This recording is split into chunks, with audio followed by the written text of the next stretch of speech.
অবশেষে Chennai super king তাদের প্রথম ম্যাচ জিতে গেল। হ্যাঁ বন্ধুরা, সেই সঞ্জু স্যামসনের দুর্দান্ত 115 রানের ইনিংস এবং জেমি ওভারটনের দুর্দান্ত সেই বোলিং, সেই নিয়ে আজকে একটু আলোচনা করব। হ্যাঁ বন্ধুরা, আজকে টসে জিতে দিল্লি বোলিং করার তো সিদ্ধান্ত নিয়েছিল, হ্যাঁ, চেন্নাইকে ব্যাটিং করতে পাঠিয়েছিল। কিন্তু চেন্নাই আজকে তাদের যে আসল খেলাটা সেটা আজকে তারা দেখালো। পরস্পর 3টে ম্যাচ হারার পরে আজকে তারা তাদের প্রথম 2026 আইপিএলের প্রথম জয় পেল এবং চেন্নাইয়ের ফ্যান্সদের মুখে হাসি ফোটালো এবং টিম ম্যানেজমেন্টের মুখে হাসি ফোটালো। হ্যাঁ বন্ধুরা, সেই সঞ্জু স্যামসন আজকে দুর্দান্ত একটা ইনিংস খেলেছে এবং 115 মানে ইনিংস ভালো খেলেছে একদম সেঞ্চুরি। এবং তারপরে আয়ুষ মাত্রে এসেও মানে ম্যাচটা বেশ ভালো ধরেছিল, সেও একটা দুর্দান্ত ইনিংস খেলেছে, 59 রানের একটা দারুণ ইনিংস খেলেছে। সেই নিয়ে চেন্নাই পৌঁছে গেছিলো প্রায় 213 রানে।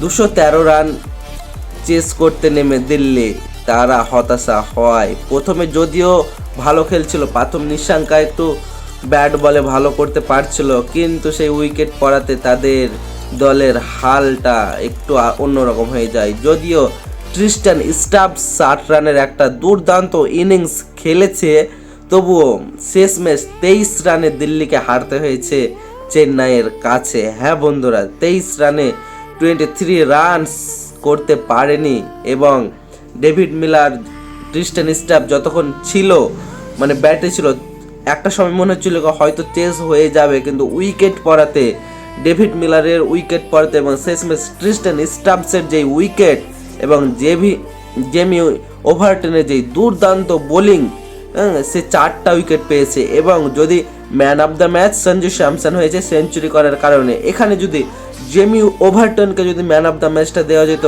কিচ্ছু কিন্তু ভুল হতো না, কারণ তার দুর্দান্ত আজকে বোলিংয়ে চেন্নাই ম্যাচ জিততে পেরেছে। 4টা উইকেট, 4 ওভারে মাত্র 18 রান দিয়ে 4টা উইকেট পেয়েছে এবং দুর্দান্ত এক বোলিংয়ের জন্য আজকে চেন্নাইয়ের এই জয়লাভ সহজ হয়েছে। হ্যাঁ বন্ধুরা, তো ভিডিওটা ছিল এই পর্যন্তই। আজকে চেন্নাই জিতেছে এবং পরের ম্যাচ কিভাবে তারা জিতবে এবং কিভাবে সেই পরিকল্পনা নিয়ে তাদেরকে এগোতে হবে, এবং আমরা আশাবাদী চেন্নাই যদিও পরস্পর 3টে ম্যাচ হেরেছে, কিন্তু এরপরে আশাবাদী তারা সামনের ম্যাচগুলো জিতবে।